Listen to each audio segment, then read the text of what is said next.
ডালটা ভেজে নিচ্ছি, খিচুড়ি রান্না করব। বাইরে তো অনেক মেঘ, দেখতেই পাচ্ছেন। যে পরিবেশটা একদম খিচুড়ি খাওয়ার উপযোগী পরিবেশ, তো তাই সিদ্ধান্ত নিলাম খিচুড়ি খাবো। আমি তো একা নয়, আমার স্কুলে অনুষ্ঠান, সেই অনুষ্ঠানে সবাইকে খিচুড়ি খাওয়াবো। তো 40 জনের মতো আমরা, তাই বড় পাতিল নিয়েছি। পাতিলের মধ্যে তেল দিলাম আর পেঁয়াজগুলো লাল লাল করে ভেজে নেব। লাল লাল করে ভেজে নিলে খিচুড়িটা অনেক টেস্ট হবে। তো এখনও মনে হচ্ছে না আমি কিছু একটা করতে পারবো, কারণ অনেক চাল তো, সাহসটা পাচ্ছি না।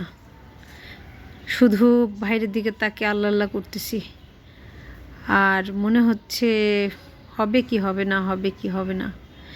এই আমাদের সব কাজেই আমরা এরকমই বলি, হবে কি হবে না।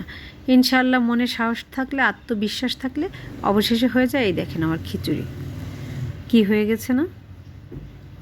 এখন মনে হচ্ছে কিছু একটা আমি করতে পেরেছি, খুব ভালো লাগছে।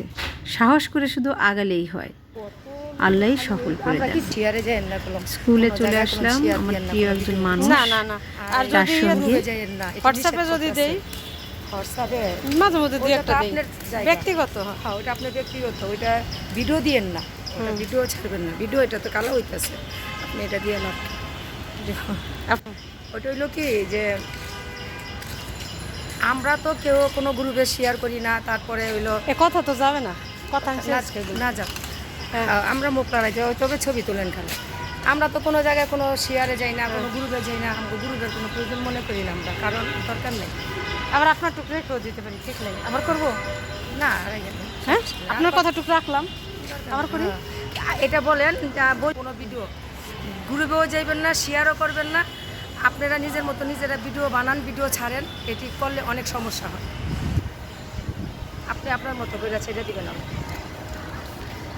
সেকেন্ডে নিচে এই মানুষটি হলো সে, যার কাছ থেকে আমি ফেসবুক চিনেছি। ফেসবুক কি আসলে আমি কিছুই জানতাম না, এ বিষয়ে আমার কোনো আগ্রহ ছিল না। উনি প্রথমে এসে আমাকে এই ফেসবুকটা চিনিয়েছেন।